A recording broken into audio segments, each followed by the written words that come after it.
Dito kami guys sa Blue Tel Barok Restaurant sa tabi ng dagat ng Tel Barok. Ayun, ayan mga nursing home lola.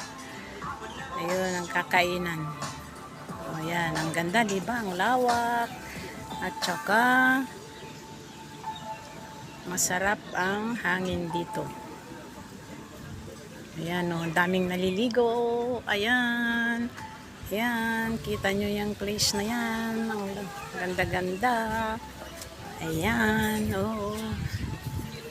Saga na, maligo na. Ayan, namasyal ang mga taga-nursing home dito. Mga lola. Ayan, oo.